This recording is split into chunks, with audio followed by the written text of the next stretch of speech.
sobre a condução e mediação da Conselheira Estadual e presidente da Comissão de Defesa das Prerrogativas da OAB Santa Catarina, doutora Caroline Rasmussen, que abordarão o tema Prerrogativas da Advocacia.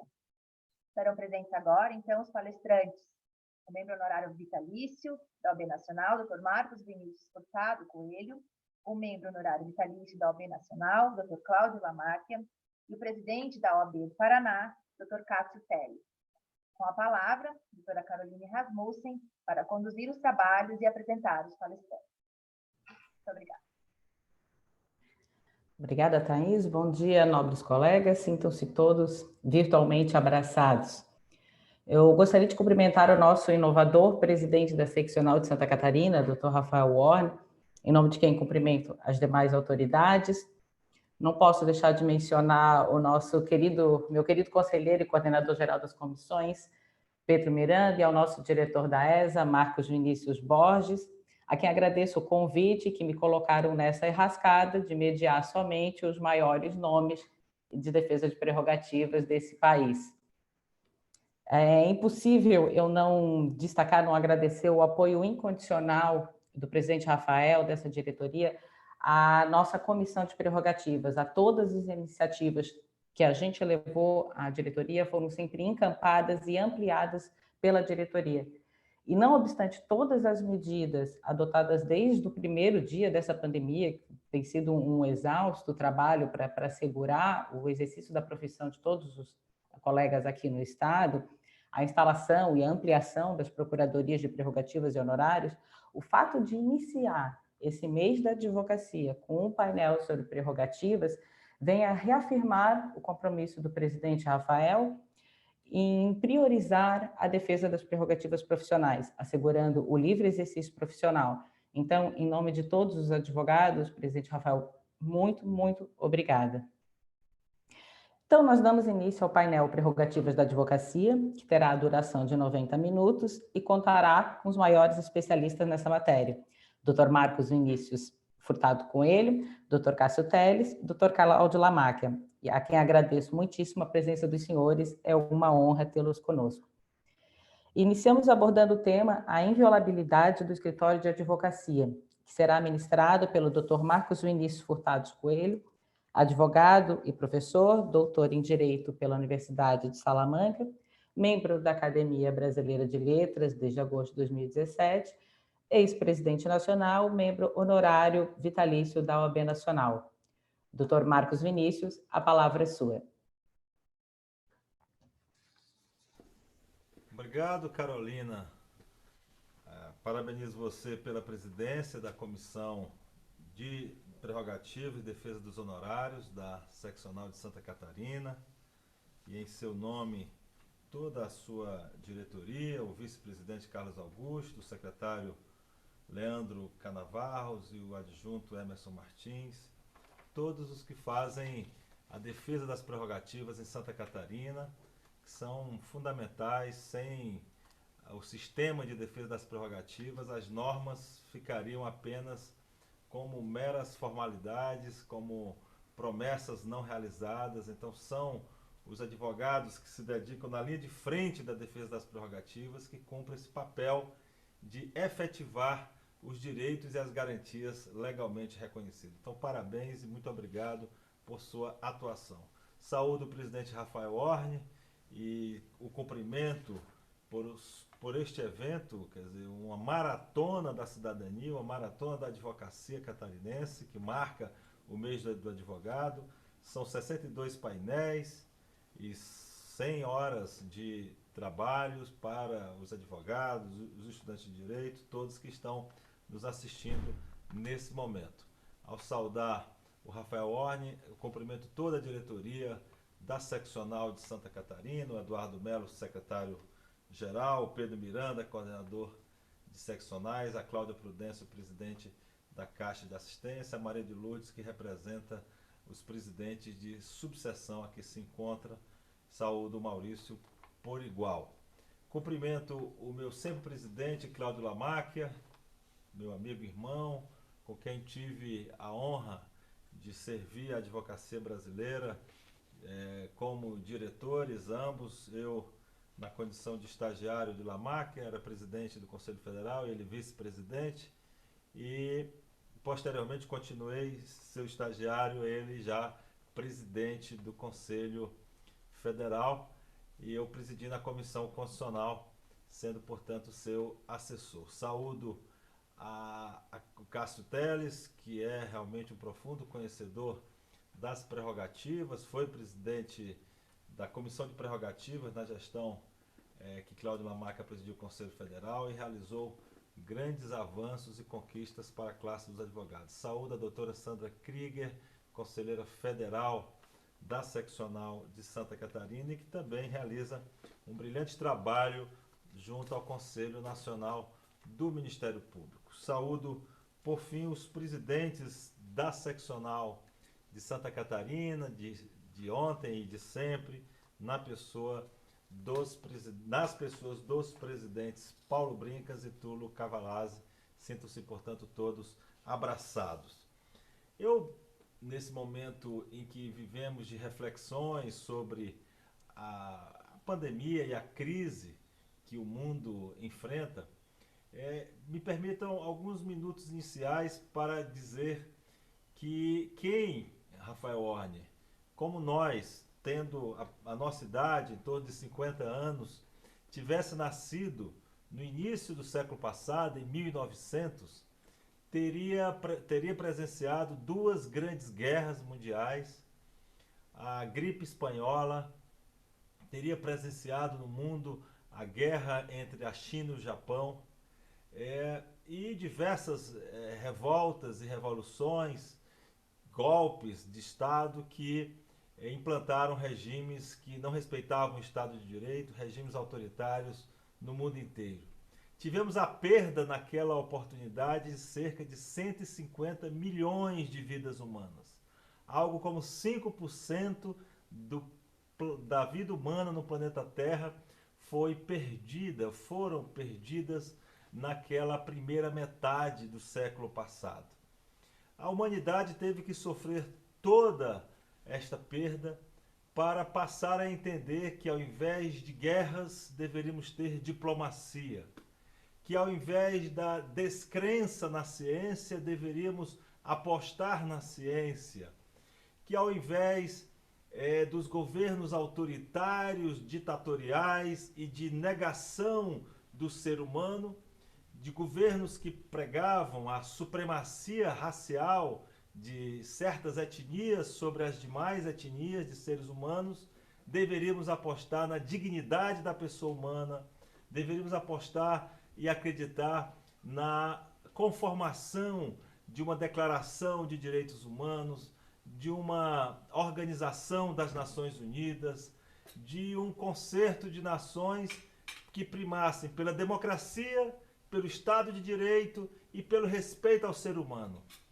Ou seja, por um ambiente em que o advogado passa a ser fundamental e essencial.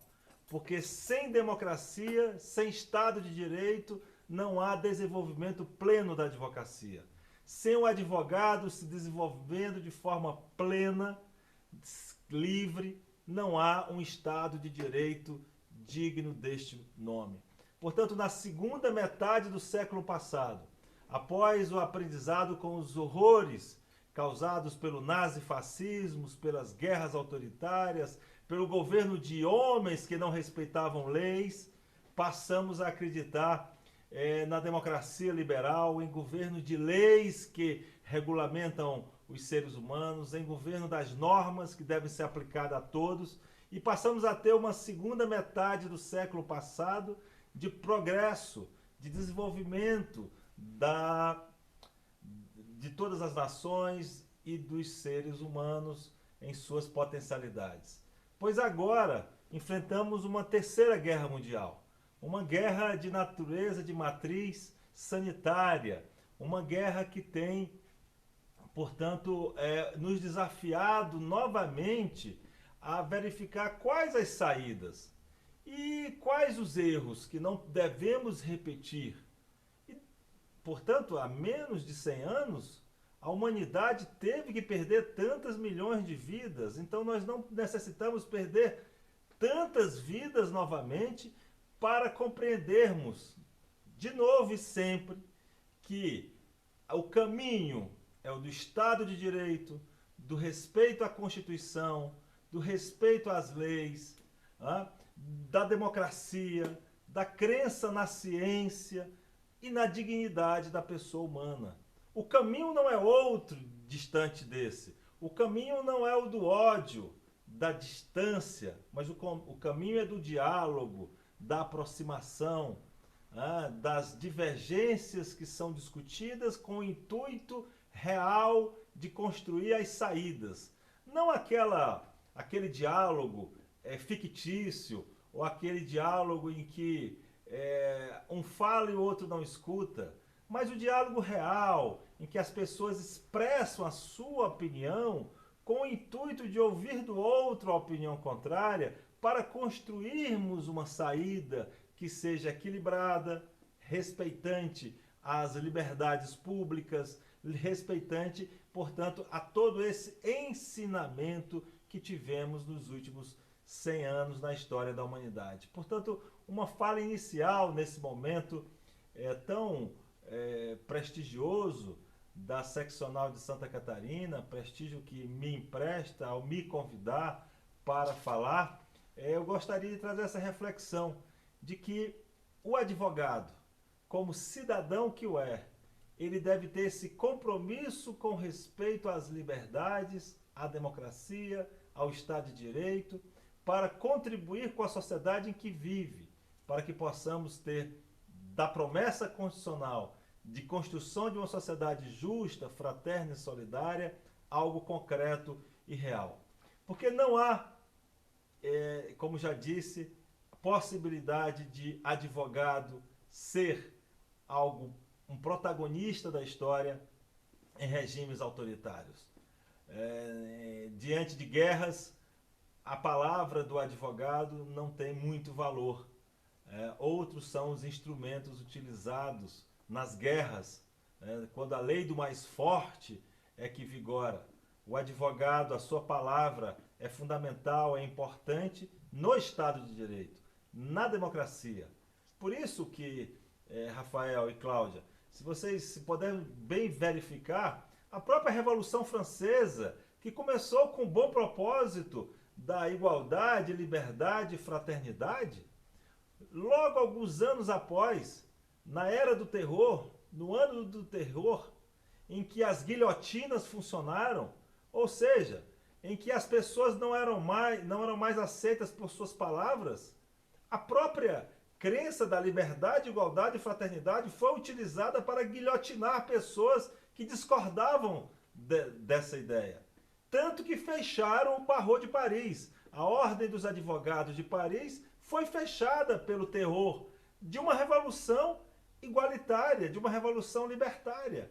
Então percebam que nós temos que ter o devido cuidado e atenção para que bons propósitos não sirvam para exterminar a liberdade de ser diferente, a liberdade de divergir e, portanto, isso que é próprio da democracia. E o advogado, ele é o ser fundamental para garantir esta liberdade de divergir.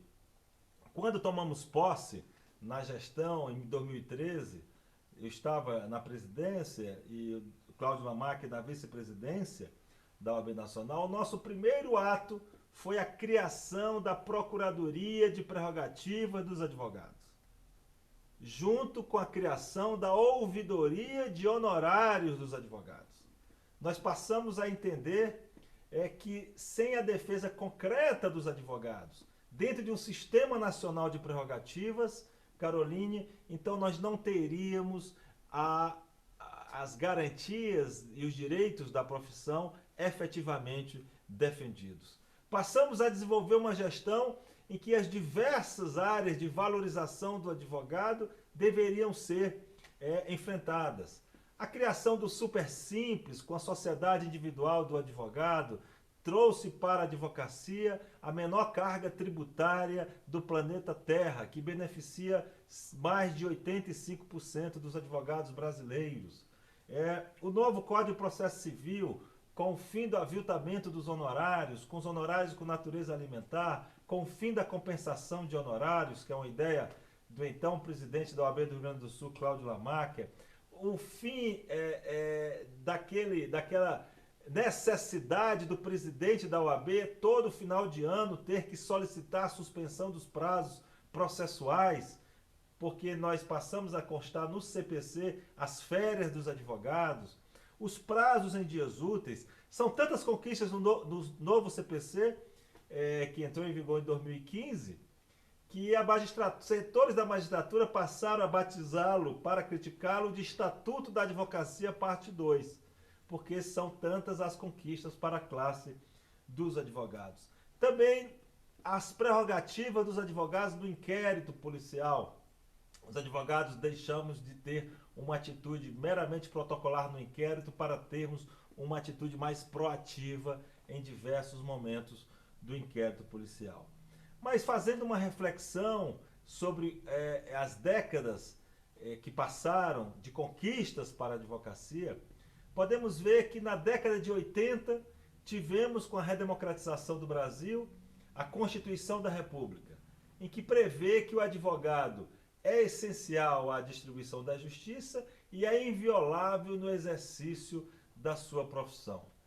Na década seguinte, já nos anos 90 do século passado, tivemos a renovação do Estatuto da Advocacia, com o seu artigo 7º, trazendo os direitos e garantias da profissão, e seu artigo 6º, que, na minha opinião, é o artigo síntese de todas as prerrogativas dos advogados.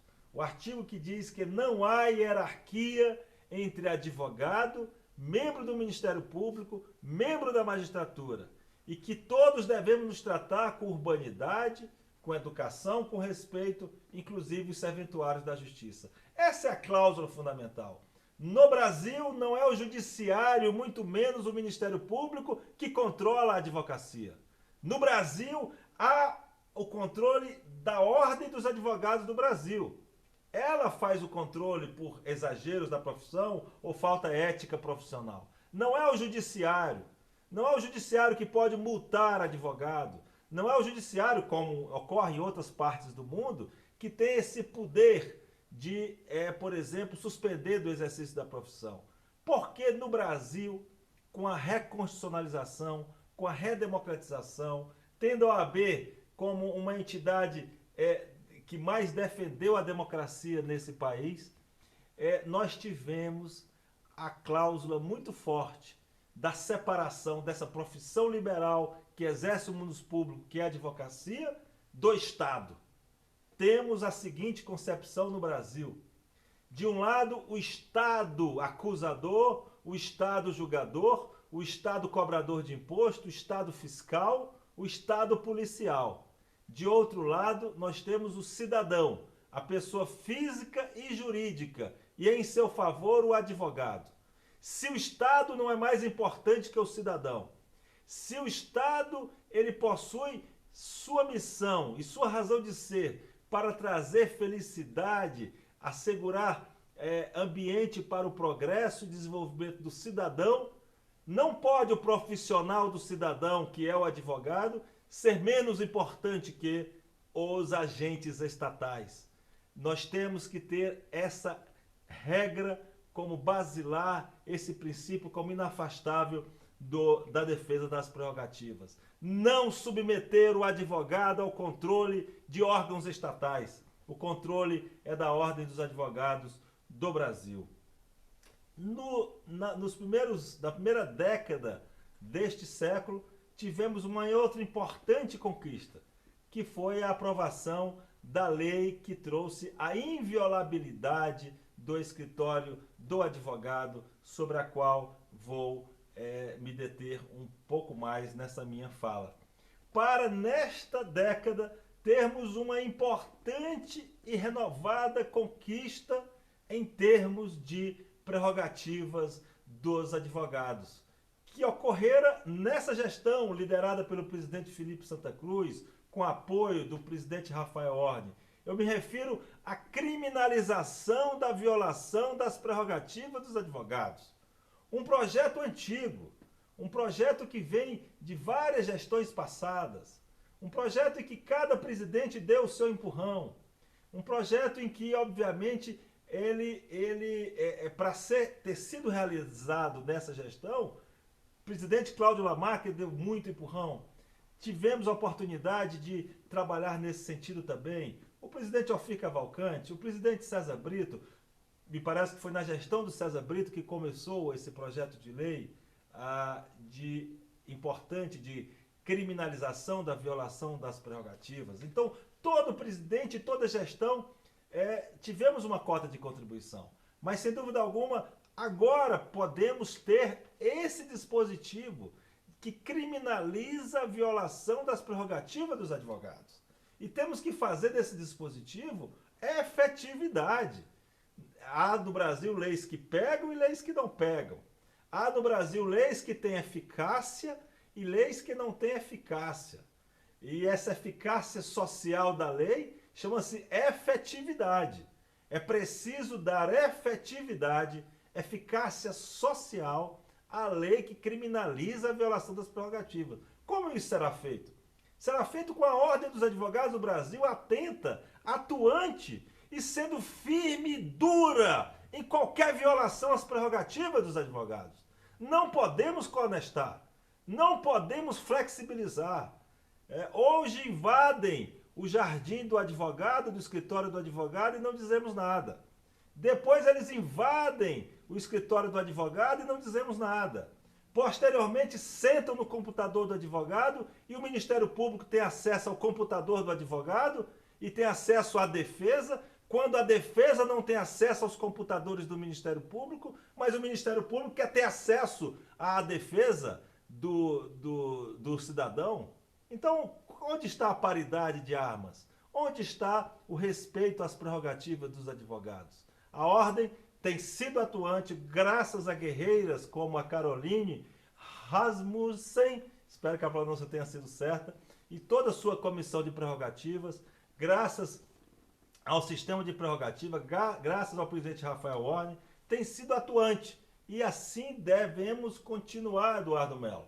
Devemos continuar sendo firmes. Se há problemas éticos, a OAB cuida.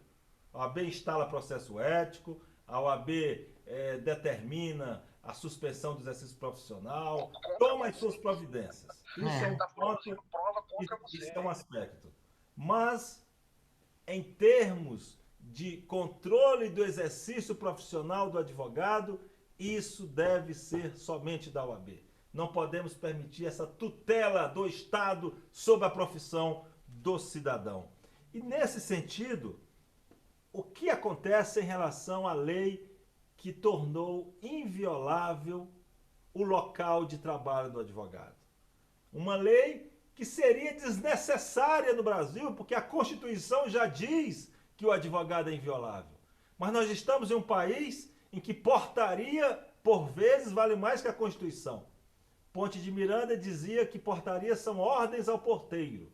Mas aqui no Brasil, portarias e decretos valem mais que a Constituição. E havia um decreto da Polícia Federal dizendo que não, pode sim invadir o escritório da advocacia, bastando que lá exista algum elemento de prova para que se obtenha a condenação do cliente do advogado. Ou seja, todas as operações iam, e isso era regra do Brasil, estou me falando há alguns anos atrás, ia-se logo no escritório do advogado, da defesa, somente pelo fato do advogado funcionar como patrono de um determinado cliente, o advogado era admoestado em seu sigilo profissional. Me lembro bem a época quando debati com o Ministério Público, inclusive com os editoriais de todos os jornais do Brasil, diziam que transformar o escritório da advocacia em depósito de crime. Me lembro bem de um debate na Globo News em que o meu debatedor disse: o senhor não vê o risco de cocaína, de produtos de crime ser armazenado em escritório de advocacia? Imagine o argumento ad terrorum que acontece nesse caso, como aconteceu recentemente na aprovação da criminalização da violação das prerrogativas dos advogados. Sempre que temos a defesa das prerrogativas, há esse argumento do terror. Passados quantos anos desta lei, nós não estamos vendo nenhum escritório de advogados sendo transformado em locais de crime. E quando a OAB toma as providências, expulsa da advocacia, temos o maior rigor. Somos a profissão que mais processa e mais suspende, mais exclui da advocacia. Eu ouso aqui, desafio a qualquer outra profissão liberal do Brasil que tenha mais um rigor ético maior do que na Ordem dos Advogados do Brasil. Mas não podemos tolerar a violação às prerrogativas. E essa é a hora de tornar efetiva esta lei. Quando a lei fala em inviolabilidade do local de trabalho do advogado, ela permite uma exceção. Qual é esta exceção? É quando o advogado estiver cometendo ele próprio crime, ele sendo investigado, indiciado e com elementos de materialidade e autoria de cometimento de crimes. E ainda assim a busca e apreensão deve ser pormenorizada para buscar aquele elemento atinente ao crime investigado em conluio com determinado cliente. E se assim o deve a tal busca respeitar o sigilo dos demais clientes dos advogados. Uma busca que é feita de forma aleatória com aquele sistema do fishing expedition, ou seja, como se joga uma rede e colhe os peixes que colher, em que invade o sigilo de todos os profissionais da advocacia, todos os clientes do advogado, não pode ocorrer em se tratando de prerrogativa do advogado. Essa busca ela é específica. E o sigilo telefônico? Esse é o ponto, Rafael Orne, Cláudio Lamarca. O sigilo telefônico, apreensão, a lei é muito clara. O sigilo telefônico ele não pode ser quebrado do advogado jamais. E eu lhes explico por quê. Porque, evidentemente, alguém terá que olhar o telefone do advogado para saber se esta conversa diz respeito a um cliente A, aquela outra conversa diz respeito a um cliente B, aquela outra conversa diz respeito a um fato investigado. Ao fazer tal exame, se estará quebrando o sigilo profissional de clientes do advogado não investigados. Isso fez com que a ministra Carmen Lúcia, no passado, concedesse uma liminar requerida pela Ordem dos Advogados do Brasil contra a quebra do sigilo telefônico de um advogado. Por mais dura que seja essa assertiva para os órgãos estatais, isso é o que está na lei. E nós vivemos um sistema de respeito às leis. Ou bem, vamos dizer que o Estado de Direito e a supremacia das leis só existe para quando os órgãos persecutórios estatais quiserem utilizá-las, ou bem, a lei deve ser aplicada em relação a todos. E a lei é muito clara, é inviolável o sigilo telefônico, telemático do advogado, podendo haver exceção no sentido de se fazer busca e apreensão, apenas busca e apreensão, quando o advogado for investigado. Então a lei não excetua a quebra do sigilo telefônico do advogado. Então essa é uma hora do sistema de prerrogativas ter muito claro isto em favor da advocacia brasileira. É uma decisão importante da ministra Carmen Lúcia numa liminar que ela conceder ano passado. Esperamos que ela coloque em pauta na turma e que a turma do Supremo possa vaticinar neste sentido, da inviolabilidade do sigilo telefônico do advogado. Essa é uma conquista fundamental para a nossa profissão. Não podemos tolerar o acesso aos dados dos clientes dos advogados. Eu sei que meu tempo está esgotando, se não já esgotado. Teremos brilhantes falas, como do Dr. Cássio Telles e do presidente Cláudio Lamarca, mas dentro desse recorte que procurei fazer e que o temário me outorgou sobre a inviolabilidade do local de trabalho do advogado, eu gostaria de enfatizar as razões que já o fiz, como também de dizer que local de trabalho do advogado é todo ambiente em que se exerce a profissão da advocacia. Não apenas o escritório formal em que se funciona escritório de advocacia, como também a sua residência, onde, principalmente agora, ele trabalha em home office.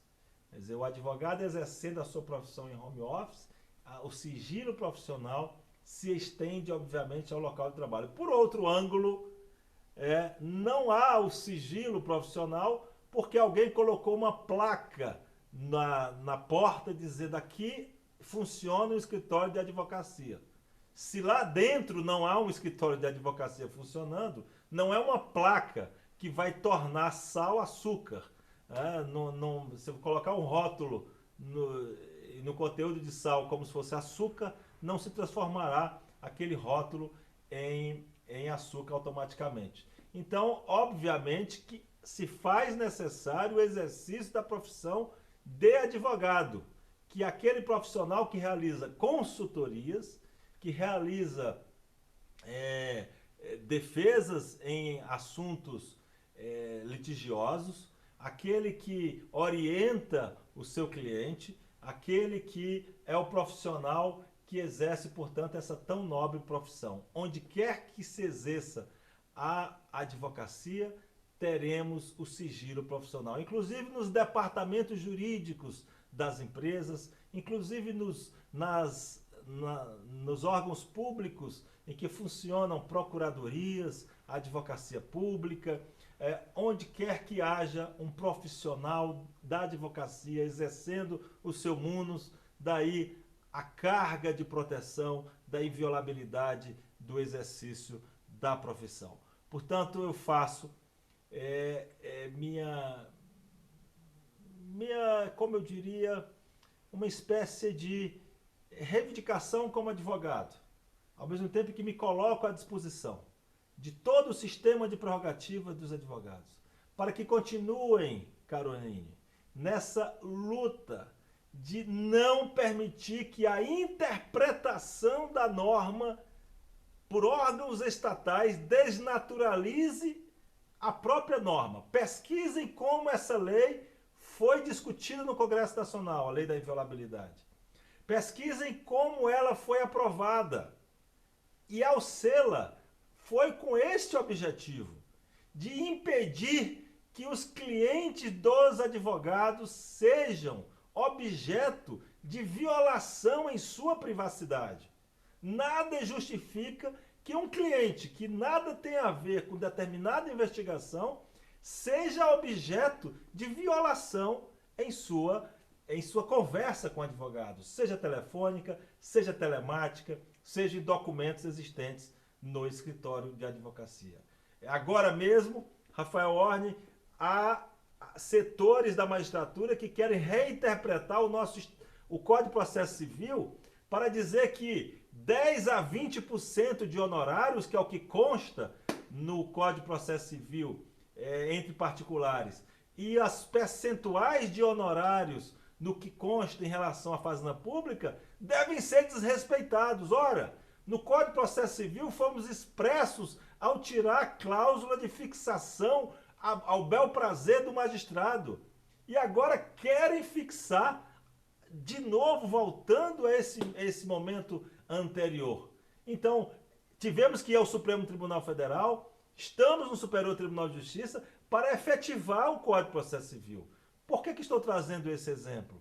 Porque não basta, no país chamado Brasil, que o direito e que as garantias estejam previstas na Constituição e nas leis. Se não formos à luta, se não tornarmos efetivos esses direitos, eles não serão realizados, não serão sentidos concretamente na vida dos advogados. Portanto, vamos todos juntos, de mãos dadas. Essa é uma pauta que une a advocacia brasileira, é uma pauta prioritária para a nossa entidade, e tendo uma grande liderança como meu amigo e irmão Rafael Orne à frente, ele que é um destaque não apenas na seccional de Santa Catarina, mas em todo o cenário dos presidentes de seccionais do Brasil, nós certamente colocaremos sempre cada vez mais essa temática como central. E daí parabéns ao evento por ter começado justamente com o debate de prerrogativas, a dizer muito, de forma simbólica, o quanto é central para a atual gestão da OAB de Santa Catarina essa defesa essencial ao Estado de Direito, que são as prerrogativas do advogado. Muito obrigado pela palavra que me foi concedida. Obrigada, nosso sempre presidente Marcos Vinícius Furtado Coelho. E é interessante, doutor Marcos, que a lei de abuso de autoridade entrou em vigência esse ano. Até foi um pecado essa pandemia, ela interrompeu a nossa Operação Prerrogativas, um projeto lançado com o apoio da nossa Caixa de Assistência. Claudinha sempre também uma amante da defesa de prerrogativas, em que a ideia era justamente fazer esse elo com as autoridades, mostrar a eles que está previsto em lei e que agora, inclusive, é passível de penalidade, e bem como conscientizar os advogados do seu direito, para que eles saibam, inclusive, quando acionar o seu órgão de classe, quando chamar a OAB para fazer frente a uma violação de prerrogativa tão sensível quanto a inviolabilidade do seu escritório. Pessoal, lhe agradeço muito por trazer esse tema sempre que rende tanta discussão, do Teres, advogado, atual presidente da Seccional do Paraná e ex-presidente da Comissão Nacional de Defesa de Prerrogativas, a quem admito, quando fui orgulhosamente sua aluna. Dr. Cássio é realmente um mentor para mim na questão de defesa de prerrogativas, e ele vai trazer uma visão bastante atual de prerrogativas em ambiente virtual, como que nós aplicamos agora o artigo 7º do nosso estatuto. Doutor Cássio, estamos com o senhor.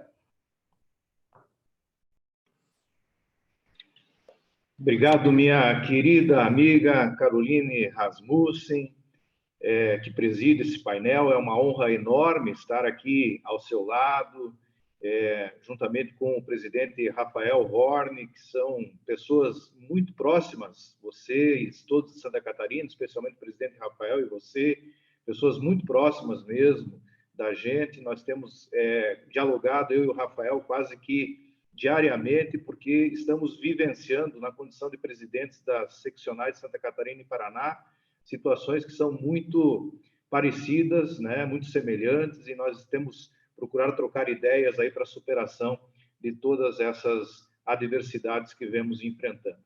Mas, Carolina, eu quero dizer que o aprendizado, sem dúvida alguma, foi contigo, né? Porque você foi uma parceira muito atuante quando nós estivemos na Comissão Nacional de Defesa de Prerrogativas, trazendo as experiências da bela organização que a seccional catarinense tem nesse campo de defesa de prerrogativas profissionais. Então, eu tenho certeza que hoje você presidindo a comissão aí, com todo o know-how já assimilado na gestão anterior e também naquilo que contribuiu na Comissão Nacional, está realizando aí uma excelente gestão, e Santa Catarina pode estar tranquila mesmo com a sua liderança à frente das prerrogativas.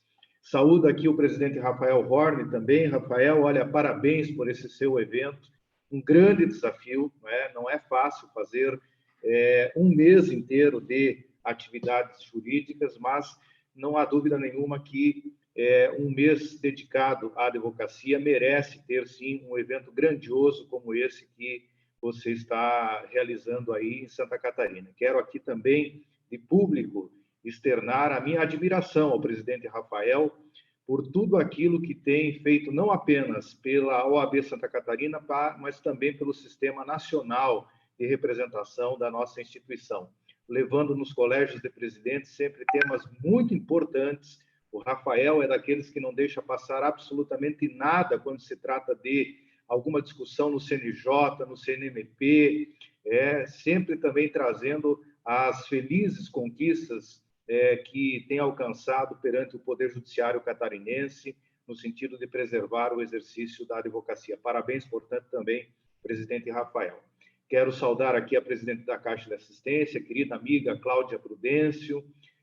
Escutei muito atentamente toda a sua fala, mostrando aquilo que tem feito realmente para assistir os nossos colegas que estão em momento tão difícil. Nós estamos vivendo mesmo momentos de dificuldade financeira de muitos colegas, né, de dificuldade de não poder receber os seus honorários também, e a Caixa de Assistência ela tem se revelado neste momento, né, especialmente nesse momento de dificuldade, ela tem demonstrado aquela sua vocação fundamental, que é assistir e ajudar os nossos colegas também, até financeiramente, né?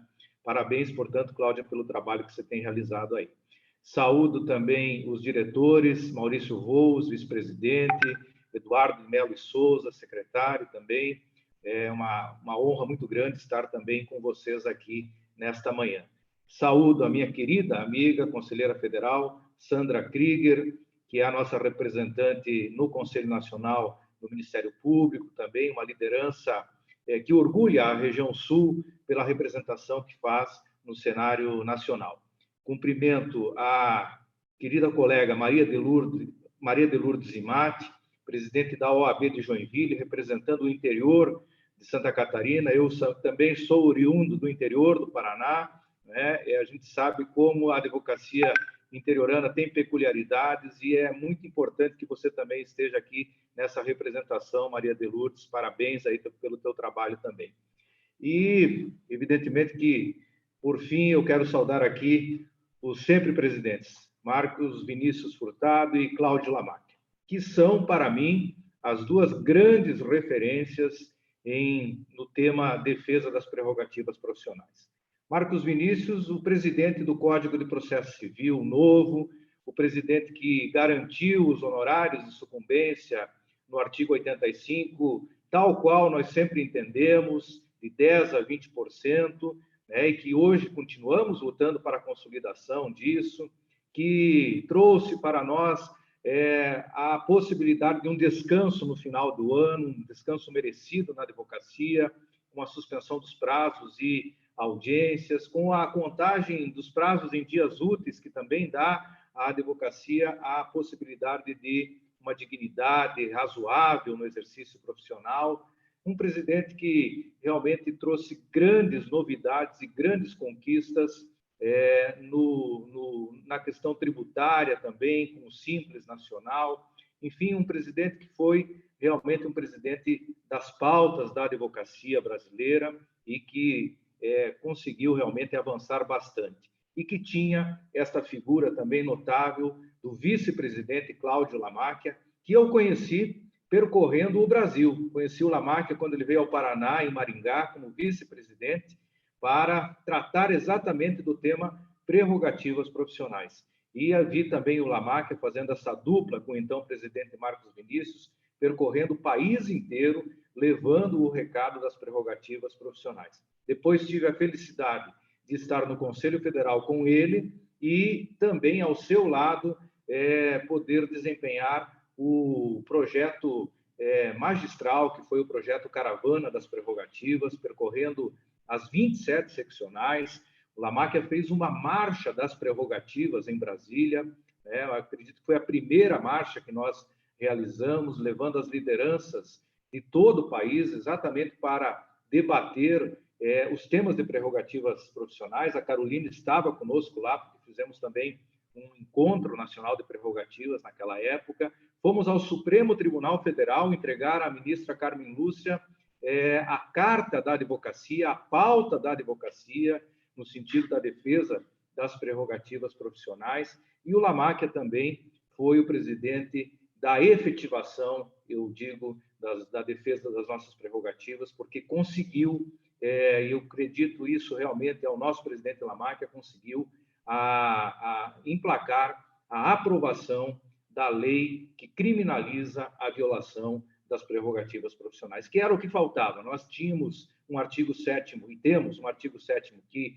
contempla todas as necessidades que temos de exercer livremente e plenamente a nossa profissão, mas faltava uma efetividade, porque realmente nós não tínhamos penalidade para o descumprimento do artigo 7º. Então, eu digo que o presidente Lamarck ele sempre será lembrado como o presidente que efetivou realmente a defesa das prerrogativas por meio da lei que criminalizou a violação das prerrogativas profissionais. E sem falar ainda da lei Júlia Matos, que trouxe a defesa das prerrogativas profissionais em favor das mulheres também, um importante artigo que agora temos, o 7º-A, na Lei 8.906, sem falar da própria consolidação do Simples Nacional, que esteve ameaçado na gestão do presidente Lamáquia, sem falar na defesa que Lamáquia fez também contra as 10 medidas contra a corrupção, naquela parte que tratava exatamente da relativização do habeas corpus, do uso de provas ilícitas, né, se colocando de forma veemente contrária a essas iniciativas e conseguindo vitória, sim, porque conseguimos que isso não fosse aprovado no Congresso Nacional. Então, eu tenho aqui uma honra enorme de estar com esses dois grandes presidentes que, como eu disse, para mim, são as referências nacionais. E quero aqui, presidente Rafael, tocar também em outra conquista importante que tivemos durante a gestão Lamáquia, para a qual você, quando foi conselheiro federal, também ajudou lá atrás, né?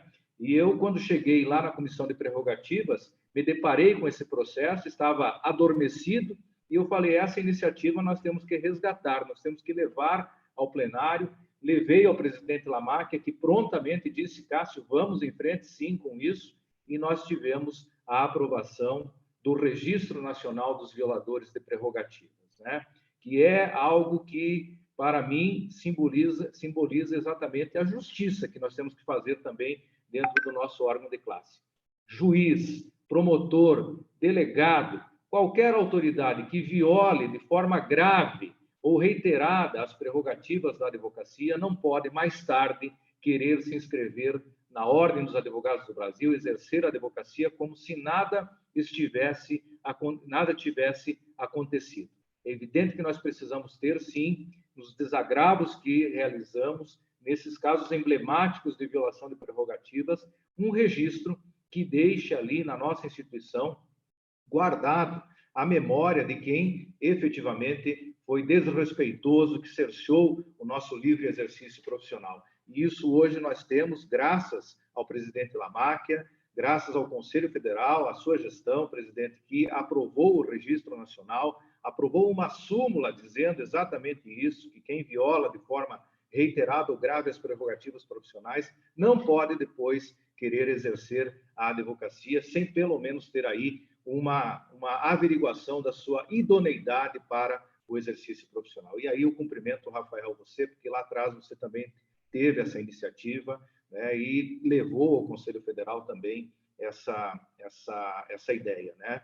E também saliento aqui algo que pudemos realizar durante a gestão do Lamáquia, que foi para mim uma novidade também, ainda pouco explorada, mas eu tenho certeza que vai servir muito para a advocacia brasileira, que é a aprovação do provimento sobre a investigação defensiva, algo que trouxe uma nova fronteira de atuação para os advogados, regulamentando a possibilidade de os advogados conduzirem também, na defesa de seus clientes, a investigação defensiva, colherem provas, produzirem provas para fazer a defesa dos seus clientes. O tema que eu me propus a falar aqui, Caroline, já atingi a metade aqui do meu tempo, mas vou procurar sintetizar isso de forma muito pontual e objetiva, é a questão das prerrogativas profissionais em ambiente virtual. Eu tenho 32 anos de atuação, comecei a trabalhar em 1987.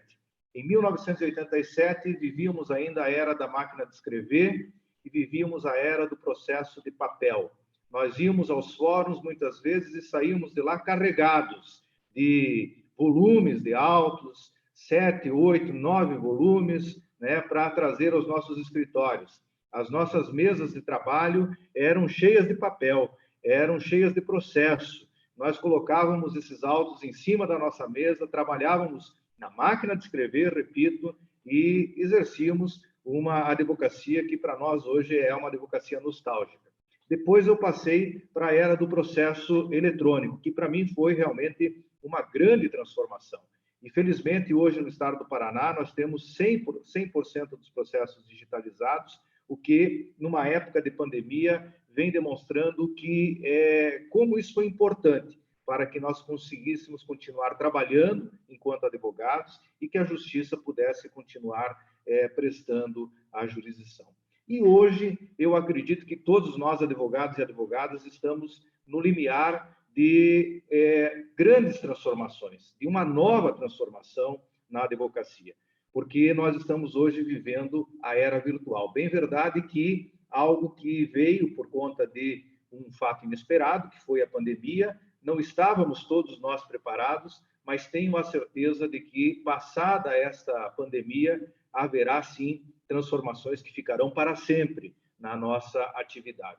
E aí eu acho que também nós temos que fazer toda uma releitura da questão das prerrogativas profissionais. Elas continuam sendo aquelas estabelecidas no artigo 7º da Lei 8.906. E não vejo que haja necessidade de alterar a redação desse artigo 7º por conta dessa nova realidade de trabalho. O que eu sempre tenho dito, né, é que nós estamos trabalhando numa nova forma, num novo ambiente, mas continuamos exercendo a advocacia como sempre, né? O que muda é o ambiente virtual. E uma das coisas que eu tenho dito e afirmado cotidianamente, rotineiramente, é de que, neste ambiente virtual, nós temos que zelar especialmente por algumas das prerrogativas que estão no artigo 7º. E eu destacaria, primeiramente, a prerrogativa do inciso 3, comunicação do advogado com os seus clientes de forma pessoal e reservada quando eles estiverem presos, detidos ou recolhidos. Como fazer isso? É evidente que essa é uma das prerrogativas básicas do advogado, da advocacia, mas é também um direito ligado ao direito de ampla defesa do cidadão. Então, nós temos que exigir, sim, os parlatórios virtuais, parlatórios que assegurem o sigilo da comunicação. Nós temos que exigir que as autoridades públicas forneçam os meios necessários para nós termos esse contato à distância, porque, repito, essa é uma cláusula essencial para o direito de defesa de qualquer cidadão.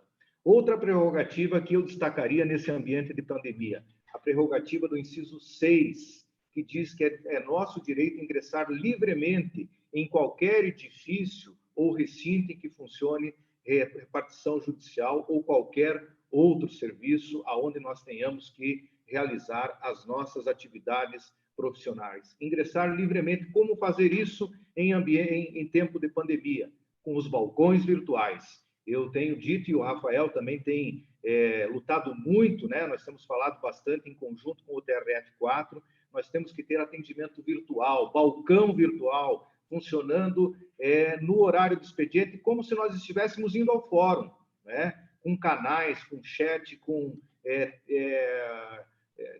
entrevista telepresencial, enfim, os balcões têm que estar abertos para atender a advocacia. Destacaria também o inciso 8 do artigo 7º, dirigir-se diretamente aos magistrados nas salas e gabinetes de trabalho. Isso é fundamental, nós temos que ter mecanismos para entregar os memoriais, mecanismos para despachar diretamente com os magistrados, como se estivéssemos num ambiente presencial e batêssemos a porta do gabinete do juiz e lá, sim, tivéssemos que ser atendidos pessoalmente por ele e imediatamente. Então, destaco que essa é uma prerrogativa que nós temos que exigir, que nós temos que cobrar muito, não tem como exercer a advocacia sem isso. Sustentar oralmente, em todas as sessões, essa história de sustentação gravada, nós conseguimos vencer, né? No princípio, se quis que a advocacia gravasse as sustentações orais. Hoje nós temos a possibilidade de fazer as sustentações orais à distância, e assim tem que ser, essas sustentações têm que ser preservadas. Mas eu destacaria, talvez, a principal de todas essas prerrogativas e com a qual nós estamos nos debatendo, nós presidentes seccionais estamos nos debatendo muito, que é a prerrogativa do inciso 13. Examinar em qualquer órgão dos poderes judiciário, legislativo e da administração pública os processos findos ou em andamento. como fazer isso em ambiente de pandemia, especialmente nos processos físicos. Esse é o grande desafio que nós temos enfrentado. Mas nós temos, sim, que exigir que haja alguma solução por parte do Poder Judiciário no sentido de permitir que os processos físicos eles sejam consultados. E acho que nós temos que já pensar em algo que realmente permita a retomada do atendimento. Sei que aí em Santa Catarina o Rafael está trabalhando nisso, o Tribunal de Justiça já conseguiu um avanço, há pelo menos uma data sinalizada para que isso aconteça. Mas sem acesso aos autos, não há como nós trabalharmos. E, finalmente, eu destacaria aqui a prerrogativa do inciso 21, que é o direito de assistir os clientes investigados em qualquer investigação, acompanhando interrogatórios, depoimentos e acessando todas as provas produzidas. Eu acho que hoje nós estamos vivendo este exemplo do inquérito das fake news no Supremo Tribunal Federal, que para mim é um mau exemplo em relação às prerrogativas profissionais. São mais de 10 mil folhas num inquérito que tramita em sigilo há mais de um ano e inquérito esse cujos advogados até o momento só tiveram acesso a um dos volumes, ao apenso número 10, que tem aproximadamente 400 páginas. Eu tenho acompanhado advogados aqui do Paraná que estão trabalhando nisso e tenho visto que efetivamente há uma dificuldade enorme nessa questão de acesso a este inquérito. Eu acho que todas essas prerrogativas, portanto, elas têm que estar no nosso radar, elas são cruciais nesse momento e nós precisamos efetivamente defendê-las. Eu agradeço muito, Caroline, a oportunidade de falar, me desculpe se estendi um pouquinho, procurei ficar aqui dentro do tempo que me foi dado e agora terei o prazer de continuar ouvindo aqui e assistir o nosso presidente Lamarck. Obrigada, doutor Cássio. Não, o tempo foi exatamente planejado, como, aliás, todas as suas ações. Realmente, o desafio de prerrogativas em tempos de pandemia, a gente diz aqui em Santa Catarina, está um leão por dia, né? É um desafio novo a cada situação que essa extraordinariedade nos impõe. Para encerrar agora o nosso painel, passo àquele que foi conhecido como o presidente das prerrogativas, Dr. Cláudio Lamarck, advogado, presidente da Comissão de Relações Internacionais da OAB, ex-presidente e membro honorário vitalício do Conselho Federal e da OAB Rio Grande do Sul, presidente da União dos Advogados de Língua Portuguesa. Dr. Lamarck é com a palavra para falar sobre prerrogativas em termos de virtualização dos processos. Bom dia, Caroline. Uma alegria muito grande. Eu queria inicialmente cumprimentar o nosso presidente Rafael Horn e, na pessoa do Rafael, transmitir um caloroso abraço a todos os nossos colegas, advogados e advogadas de Santa Catarina. Ao presidente Rafael também o meu agradecimento, né, juntamente com, sem dúvida nenhuma, todos os demais, pela oportunidade de poder estar aqui com vocês hoje, falando num momento e num evento de tanto simbolismo quanto é este, exatamente no nosso mês, no mês da advocacia.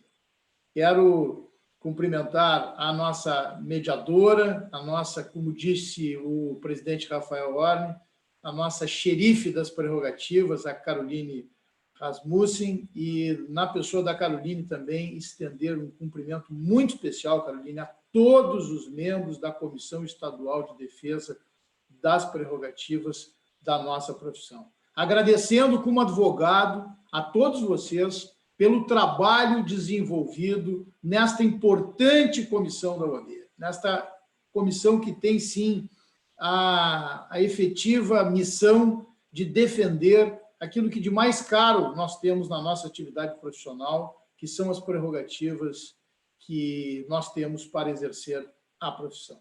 A cada um de vocês, o meu agradecimento como advogado, por ser também um defensor, por ser também um admirador exatamente deste tema e deste trabalho de cada um. Quero cumprimentar aqui as nossas queridas colegas, cumprimentar a presidente da Caixa de Assistência, a Cláudia Prudêncio, na pessoa da Cláudia também estender um cumprimento a todos os nossos colegas, dirigentes do nosso órgão, do nosso braço assistencial, que é a nossa Caixa de Assistência, parabenizando também a Cláudia pelo trabalho desenvolvido, cumprimentar a nossa ministra do CNMP, a primeira mulher que foi representante do Conselho Federal no Conselho Nacional do Ministério Público, na nossa gestão, Sandra Krieger, e estender também a Sandra um abraço muito especial às nossas colegas, advogadas, conselheiros e conselheiras federais da Ordem dos Advogados do Brasil. Cumprimentar os nossos diretores, o Eduardo Melo, o nosso querido Maurício, cumprimentar a Maria de Lourdes, na pessoa deles, estender um cumprimento muito especial a todos os colegas, dirigentes de ordem no estado de Santa Catarina, dirigentes de ontem, de hoje e de sempre, parabenizando a cada um pelo trabalho que desenvolvem em nome da advocacia e em nome da cidadania. Cumprimentar o presidente Marcos Vinícius, meu amigo e irmão, quem tive a honra de ser seu vice-presidente nacional da OAB. Marcos agora brincou dizendo que era meu estagiário. Na verdade, o estagiário fui eu dele durante toda a sua gestão, que tivemos a oportunidade, como aqui já foi dito, ao longo dos nossos 6 anos, e eu sempre disse isso ao Marcos, e ele sabe bem, ao longo dos nossos 6 anos de gestões na OAB. Num primeiro momento, eu sendo seu estagiário, e num segundo momento, continuei sendo exatamente o estagiário de toda a advocacia brasileira, e nós tivemos a oportunidade, ao longo desses 6 anos, de muitas conquistas termos e alcançarmos para a advocacia brasileira, temas importantíssimos, que já quando assumi a OAB do Rio Grande do Sul pela primeira vez, ainda nos idos de 2007, e o presidente Rafael Horn sabe disso, eu trouxe exatamente para a advocacia, porque sentia e era muito cobrado pelas férias para os advogados, que até então nós não tínhamos, e naquele período era dramática a situação de cada colega advogado que precisava descansar, enfim, o fim da compensação de honorários, o fim do parágrafo 4º do artigo 20 do anterior Código de Processo Civil, sistematicamente utilizado para aviltar a verba honorária. Esta foi uma verdadeira guerra que nós abrimos naquele momento, quando eu assumi a OAB do Rio Grande do Sul, com a proposição de projetos de leis que foram posteriormente apensados ao novo CPC, a partir do trabalho e do esforço da nossa instituição, e tivemos a felicidade de vermos aprovados um a um daqueles pontos. Portanto, ao querido amigo, irmão, presidente Marcos Vinícius, também, mais uma vez, meu carinho, a minha admiração e, acima de tudo, o meu reconhecimento pelo que fizemos. Quero, por fim, cumprimentar aquele que é o guerreiro das prerrogativas da advocacia brasileira, e me perdoem que coloque isto, respeitando profundamente o trabalho de cada um dos membros e defensores de prerrogativa das atuais gestões da OAB. Mas Cássio Telles foi, e eu tenho que registrar isto publicamente, o meu guerreiro, o guerreiro das prerrogativas no período que exerci, que tive a honra de exercer a presidência nacional da Ordem dos Advogados do Brasil. Eu digo que não há honra maior para um advogado que presidir a OAB. E isso porque a OAB é muito mais do que efetivamente um conselho de classe. E todos nós sabemos disso. Para além de ser a casa do advogado, ela é a voz da sociedade civil, imbuída estatutariamente. A nossa lei federal, a Lei 8.906, é exatamente isto. Ela tem a missão de defender o estatuto, tem a missão de defender a democracia, a Constituição, os direitos humanos e a boa aplicação das leis. Exatamente por isto e por esta situação que coloco aqui agora, eu digo da minha honra de ter sido presidente nacional da Ordem, que é uma trincheira efetiva da defesa da cidadania e da democracia. Tendo exatamente num período de tanta dificuldade, tão complexo, Cássio Lisandro Telles sendo o meu guerreiro das prerrogativas. Cássio Telles foi efetivamente, e o nosso presidente Rafael Horn sabe disso, fez a diferença ao longo desta caminhada. Agora há pouco nós lembrávamos aqui, presidente Marcos, o próprio Cássio, o presidente Rafael Horne, lembrávamos muito de algumas conquistas que tivemos ao longo deste período. E lembrávamos de uma delas que é muito marcante para todos nós, exatamente a lei que criminaliza o desrespeito das nossas prerrogativas profissionais. Chegamos a apresentar, não é, Cássio, 3 projetos de lei naquele período para irmos driblando as resistências que tínhamos e que enfrentávamos.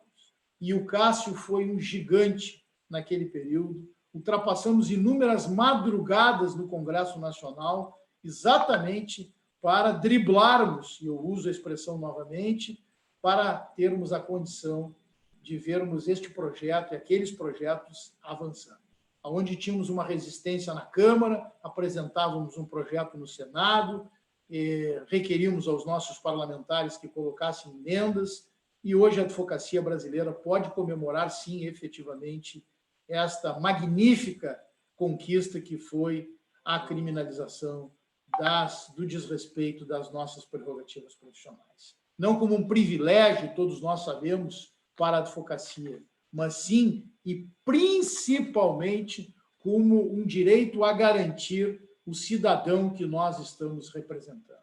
Nós, advogados, e sabemos bem disso, somos aqueles profissionais que detêm prerrogativas profissionais para, muitas vezes, dizermos aquilo que o cidadão, que não é ele, detentor de prerrogativas profissionais, gostaria ou precisa dizer. Nós, advogados, falamos em nome do cidadão, pelo cidadão e em respeito ao cidadão. Por isso é tão importante a ideia das defesas das nossas prerrogativas profissionais. E Cássio Telles foi, sim, sem dúvida nenhuma, o meu guerreiro, foi o timoneiro deste processo, e eu aqui, mais uma vez, Cássio, em teu nome, quero agradecer a cada um dos membros da nossa Comissão Nacional de Defesa das Prerrogativas Profissionais, cumprimentando a todos os dirigentes de ordem que hoje labutam no dia a dia e trabalham na defesa de cada um dos nossos colegas.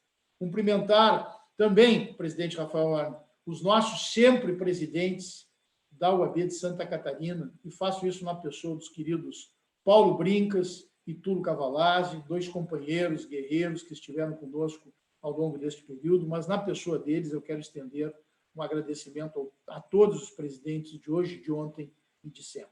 Dizer aos colegas, advogados e advogadas de Santa Catarina, da minha honra, do meu orgulho de dividir esta sala aqui hoje com o presidente Rafael Horne.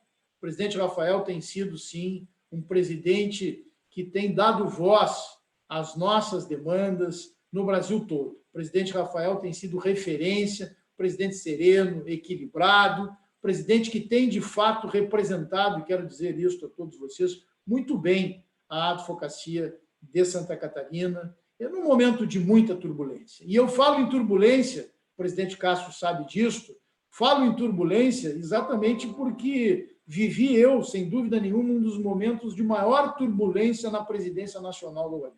Um dos momentos mais complexos da nossa história. Digo complexos e digo um dos momentos de tamanha turbulência, porque não imagino, querida Sandra, que nós possamos viver novamente um período na presidência da OAB, onde se tenha 2 pedidos de impeachment de presidentes da República, onde se tenha a cassação, o afastamento e posterior cassação de um presidente da Câmara dos Deputados. Aliás, digo a todos os senhores e senhoras aqui, um dos primeiros atos da minha gestão como presidente nacional da OAB, com total independência, mas com a firmeza necessária naquele momento.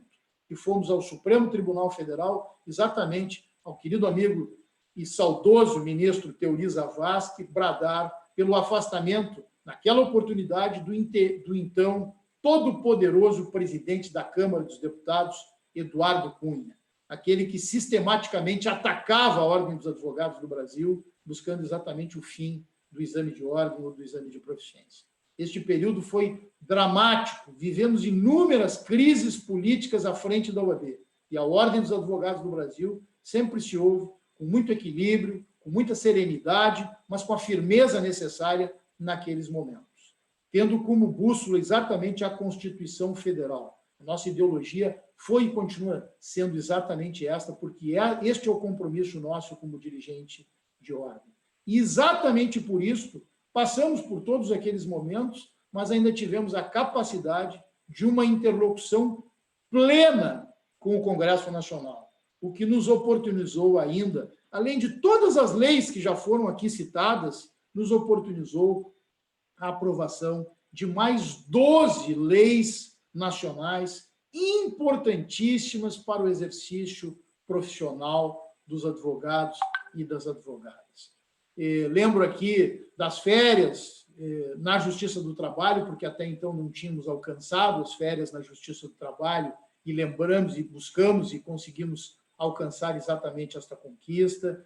Lembro aqui da contagem de prazos em dias úteis na Justiça do Trabalho também, porque até então não tínhamos conseguido alcançá-la. Lembro, com muita alegria também, que fomos ao Congresso Nacional buscar a sustentação oral no pedido de liminares em mandado de segurança, também alcançamos esta lei tão importante. Os honorários assistenciais na Justiça do Trabalho definimos também a partir de uma lei aprovada pelo Congresso Nacional. Naquele momento havia muitas e muitas discussões com relação a este tema. Falar aqui também das prerrogativas das mulheres lactantes, gestantes e adotantes, conforme o Cássio já colocou. Falar também de um tema importantíssimo para todos nós do Sistema OAB, que foi exatamente a aprovação do nosso diário eletrônico da Ordem, que nos traz uma economia hoje substancial no momento de tantas e tantas dificuldades. Enfim, tantas outras leis que estão neste cabedal de 12 projetos de lei que apresentamos e vimos aprovados ao longo daquele período.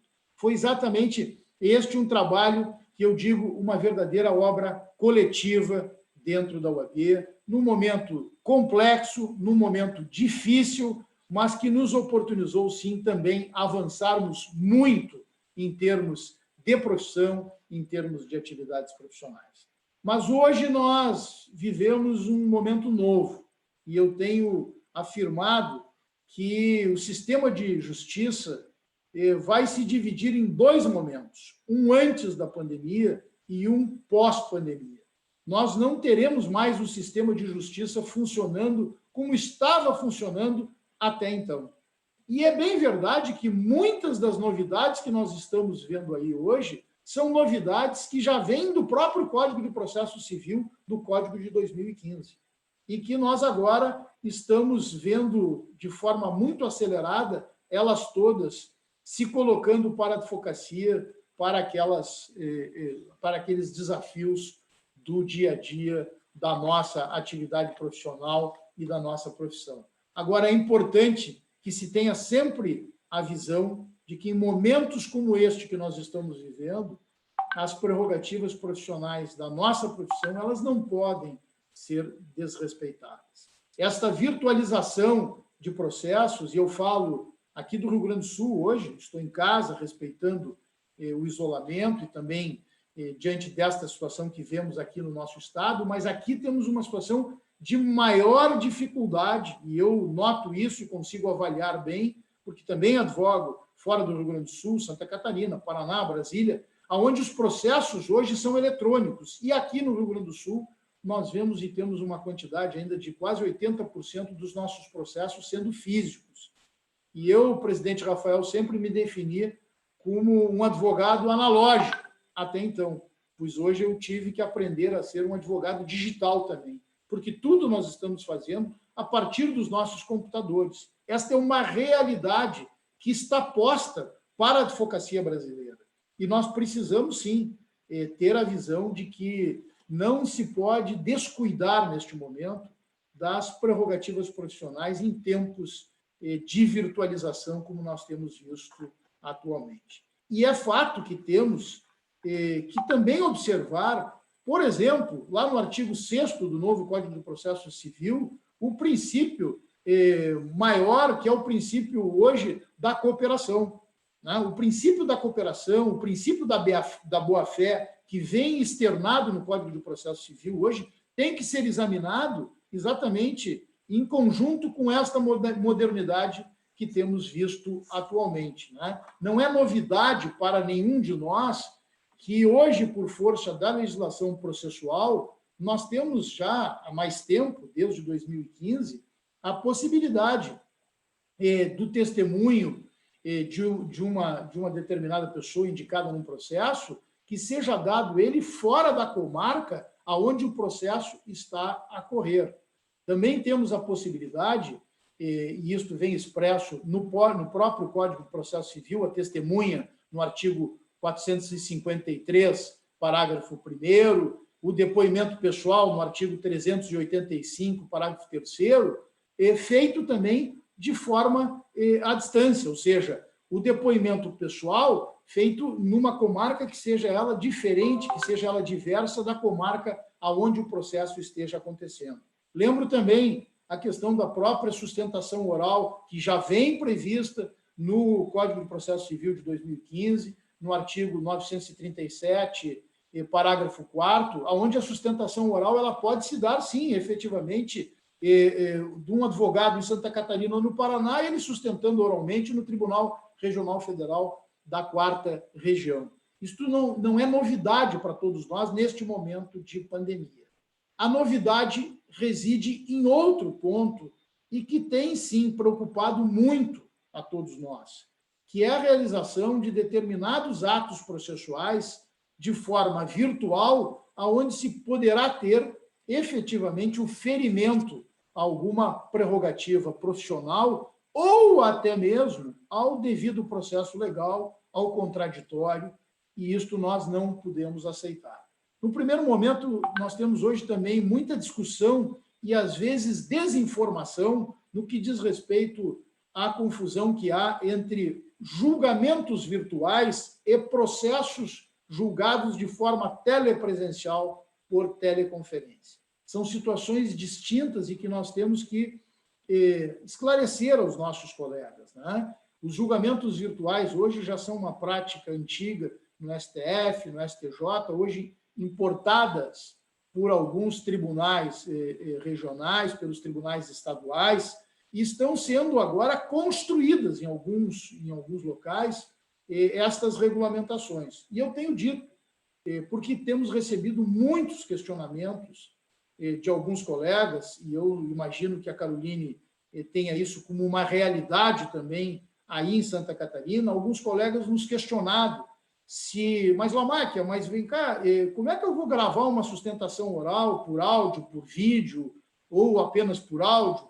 E eu tenho dito, estas situações de gravação, elas se dão em processo que está sendo julgado de forma num ambiente virtual, de forma virtual, e eu não as considero como uma sustentação oral. Eu tenho, inclusive, traçado um paralelo que, para mim, esta questão ela é simplesmente um memorial que eu posso gravar um áudio ou gravar um áudio e um vídeo e encaminhar se eu optar, se o profissional da advocacia, se o advogado optar por deixar que este processo seja julgado no sistema virtual, ou seja, no ambiente virtual. Porque se não for isto, a previsão também existe, o advogado, quando entender que um determinado processo é fundamental, que ele tenha o acompanhamento do advogado, que ele tenha a sustentação oral, que ele tenha a possibilidade de que o advogado, através do artigo 7º da Lei 8.906,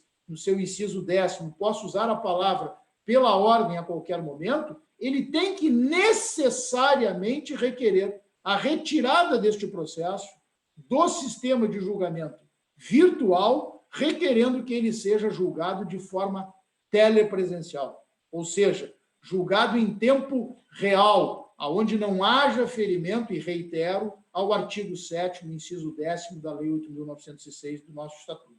Este é um ponto que tem causado muita polêmica e, às vezes, até um pouco de desinformação entre os nossos colegas. E eu também não desconheço, meu querido presidente Rafael, que em determinados processos nós teremos também que requerer a retirada do processo do julgamento telepresencial, oportunizando a sustentação oral presencial, porque sabemos que determinados processos merecem uma sustentação oral que ela seja presencial, porque, de fato, a sustentação oral presencial ela tem uma outra conotação, ela tem um outro enfoque e, sem dúvida nenhuma, muitas vezes fará a diferença numa situação como essa que coloquei. Mas eu não estou aqui também me colocando contra a modernidade, quero que os colegas entendam isso. Estou trazendo, efetivamente, algumas preocupações que tenho no que diz respeito exatamente a esta ideia da modernização e da virtualização como ela está hoje acontecendo. Citei, inclusive, os artigos do nosso Código de Processo Civil hoje que já autorizam algumas práticas já de muito tempo, mas que agora nós vamos viver uma outra situação, que é também a discussão com relação às audiências feitas de forma virtual. E aqui também quero deixar muito clara a minha posição com relação a elas. As audiências virtuais, eu entendo que aquelas que sejam audiências de conciliação, elas são bem-vindas. Eu não vejo dificuldade numa audiência de conciliação a realização deste ato também de forma telepresencial.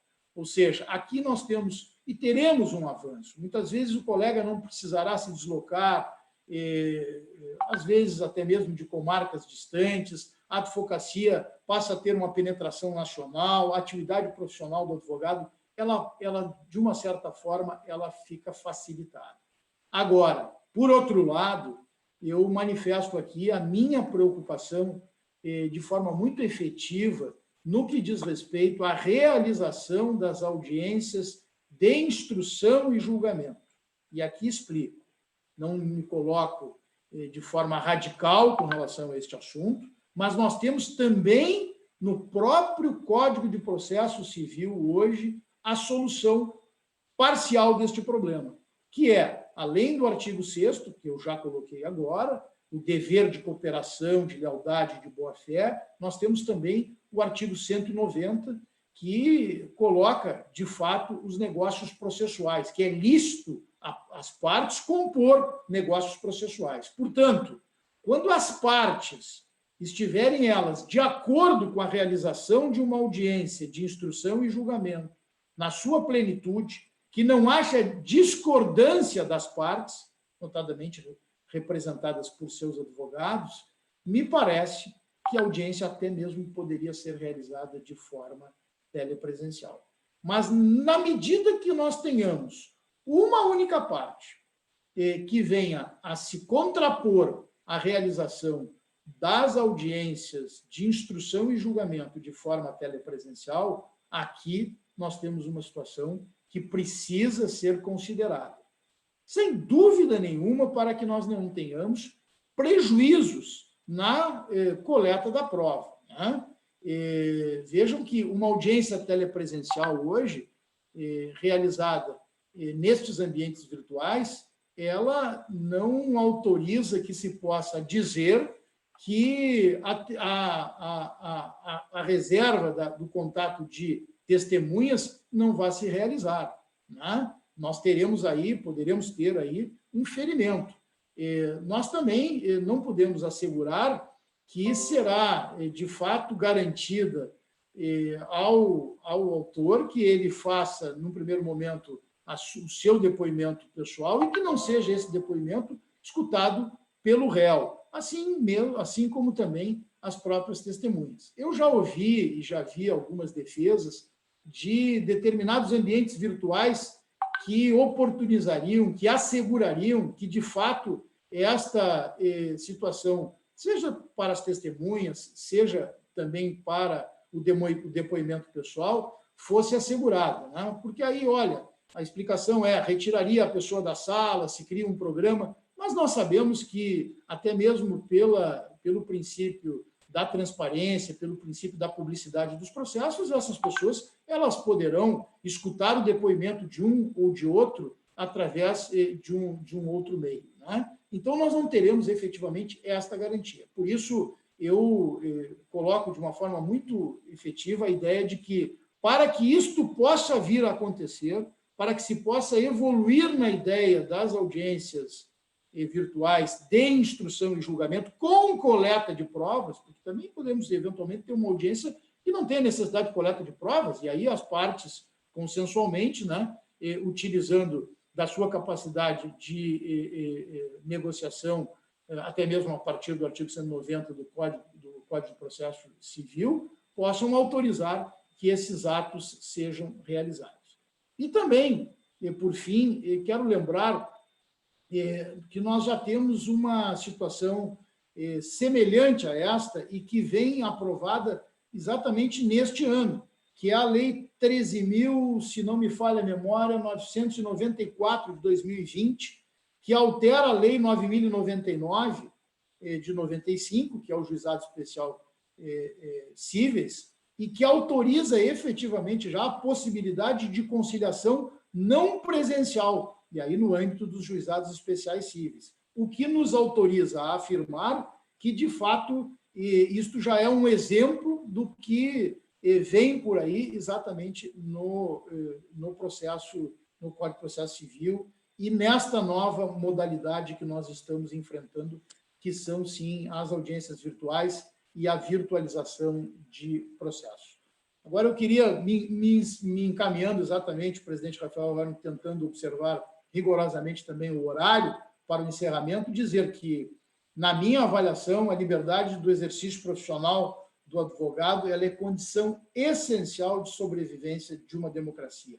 Isto é que tem que ser observado exatamente neste momento. Quem atenta contra a independência e a liberdade do advogado atenta contra o próprio Estado democrático de direito. E momento de pandemia não autoriza que prerrogativas profissionais colocadas no artigo 6º e no artigo 7º da Lei 8.906 possam ser elas descumpridas. A maturidade de uma democracia se explica pelo respeito das autoridades às normas constitucionais.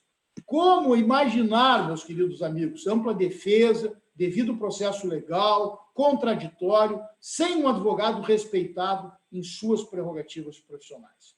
O agente público ele deve agir sempre em nome do cidadão, pelo cidadão, e em respeito ao cidadão, assim como o advogado, como eu coloquei no início. Jamais confundindo autoridade com autoritarismo.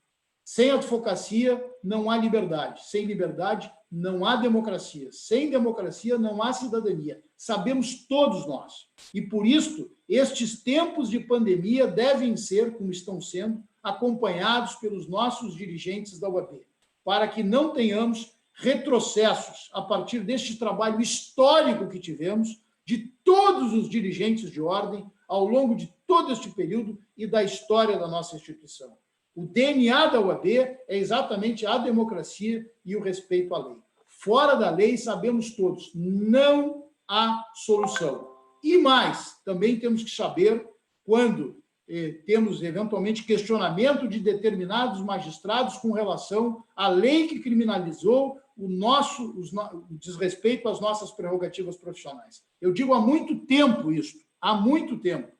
Não se pode pretender combater o crime cometendo outro crime. E o outro crime é justamente o desrespeito às prerrogativas, à lei e, acima de tudo, ao exercício profissional de nossos advogados e advogadas. Parabéns, presidente Rafael Horn. Espero que tenha observado rigorosamente aqui o tempo. Parabéns a Caroline por presidir este valoroso painel, importantíssimo painel, que já demonstra exatamente a visão do presidente Rafael na abertura deste mês do advogado, trazendo exatamente este tema, que é um tema tão caro a todos nós e à cidadania que nós representamos. E, acima de tudo, o meu agradecimento ao Rafael por eu poder estar aqui ladeado por dois grandes dirigentes de ordem, Cássio Teles, como disse, e o meu amigo e irmão de caminhada, Marcos Vinícius Furtado Coelho. Uma alegria muito grande estar com todos vocês. Um abraço muito especial à advocacia de Santa Catarina.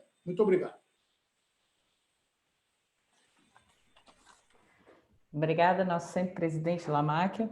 Com certeza foi um momento histórico e a OAB Santa Catarina agradece muito a presença de vocês três aqui conosco nessa abertura. Eu não sei se o presidente Rafael quer retomar a palavra, senão eu já dou aqui por encerrado o painel e convido a todos para o próximo painel às 6h30 da tarde sobre os limites do marketing para a advocacia. Muito obrigada a todos, uma boa tarde, grande abraço.